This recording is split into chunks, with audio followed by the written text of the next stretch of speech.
आज सुबह गलती से मुझसे ज़्यादा सोयाबीन सोक हो गए थे, तो मैंने डिनर में अपने बेटे की डिमांड पर बनाया सोया कीमा और टेस्ट ऐसा कि नॉनवेज भी फेल हो गया। तो चलिए देखते हैं इसे मैंने कैसे बनाया। तो मैंने तो वही सोयाबीन का इस्तेमाल किया है। आप चाहे तो आधी कटोरी सोयाबीन को गर्म पानी में डाल करके बढ़िया से उसका पानी को निचोड़ लीजिएगा और इसके बाद इस तरीके से आप मिक्सर जार में इसे डालिएगा। मैंने यहाँ पर छोटे वाले जार में 2 बार करके पीसा है। आप चाहे तो बड़े वाले जार में एक साथ भी पीस सकते हैं। तो देख सकते हैं इसका टेक्सचर बिल्कुल इस तरीके का होना चाहिए। परफेक्ट कीमा बनाने के लिए आपको कुछ इस तरीके का ही टेक्सचर रखना है, एकदम फाइन पेस्ट बिल्कुल भी मत बनाइएगा। अब इसे हम एक बॉल में ट्रांसफर कर लेंगे और इसके बाद हम इसमें डालेंगे नमक स्वाद के अनुसार, आधा चम्मच हल्दी पाउडर और 1 चम्मच भर करके धनिया, जीरा और काली मिर्च का पाउडर, आधा चम्मच गरम मसाला, 1 चम्मच लाल मिर्च का पाउडर और 1 सैशे मैंने यहाँ पर मीट मसाला का इस्तेमाल किया है। इंग्रेडिएंट्स आप अपने हिसाब से कम या ज़्यादा कर सकते हैं। अब हम यहाँ पर डालेंगे 1 चम्मच भर के अदरक लहसुन का पेस्ट और साथ में यहाँ पर डालेंगे 3 चम्मच दही और थोड़े से हरी मिर्च को इस तरीके से स्प्लिट्स करके ऐड कर दीजिएगा और आधा चम्मच मैंने यहाँ पर रोस्टेड कसूरी मेथी का भी इस्तेमाल किया है। इससे इसका टेस्ट काफ़ी बढ़ जाता है और इसके बाद हम इसे बढ़िया से मिक्स कर लेंगे और इसे अच्छे से मिक्स करने के बाद हम इसे ढक देंगे ताकि मैरिनेशन अच्छे से हो जाए। और अब हम यहाँ पर सेम मिक्सर जार में डालेंगे 2 टमाटर, इसे हम अच्छे से एकदम बारीक पेस्ट बना लेंगे। देखिए हमारा ये टमाटो प्यूरी भी बन गया है। अब हम यहाँ पर आगे एक मैनुअल चॉपर ले लेंगे और यहाँ पर मैंने 2 प्याज को इस तरीके से रफली स्लाइस कर लिया है, आधा शिमला मिर्च, 1 इंच अदरक का टुकड़ा, 2 से 3 लहसुन की कलियां और 3 हरी मिर्च को इस तरीके से मैनुअल चॉपर में मैंने डाल दिया है और साथ में हम यहाँ पर डालेंगे थोड़े से धनिया के स्टेम, इससे इसका फ्लेवर काफ़ी बढ़िया हो जाता है। तो आप इसे ज़रूर डालिएगा और इस तरीके से हम इसे बढ़िया से चॉप कर लेंगे। मैनुअल चॉपर से बहुत ही आसानी से ये सारी चीज़ें चॉप हो जाती हैं और एकदम बारीक सी हो जाती है। तो आप इसे इस तरीके से ही इस्तेमाल कीजिएगा। तो देख सकते हैं मैंने यहाँ पर ये सारी बेसिक तैयारी तो कर ली है।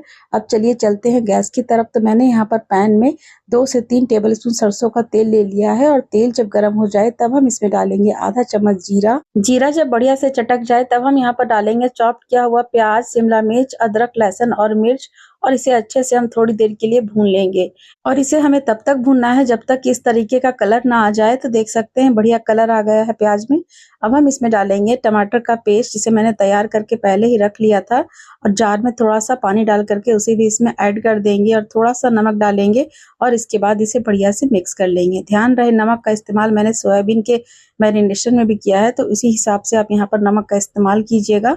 और जब टमाटर से ऑयल सेपरेट हो जाए तब हम इसमें डालेंगे 1 चम्मच कश्मीरी लाल मिर्च, जिससे सब्जी में एक बढ़िया सा कलर आ जाए। ये बिल्कुल ऑप्शनल है, अगर आप इसे ना डालना चाहे तो स्किप कर दीजिएगा। और यहाँ पर देखिए मैंने पहले से ही सोयाबीन को अच्छे से मैरिनेट करके रख दिया था, उसे हम डायरेक्टली इस तरीके से इसमें ऐड कर देंगे और बॉल में थोड़ा बहुत जो भी मसाला लगा हो उसमें पानी डाल करके इसे हम डायरेक्टली इस तरीके से इसमें डाल देंगे और अब हम इसे अच्छे से मसालों के साथ मिक्स करेंगे।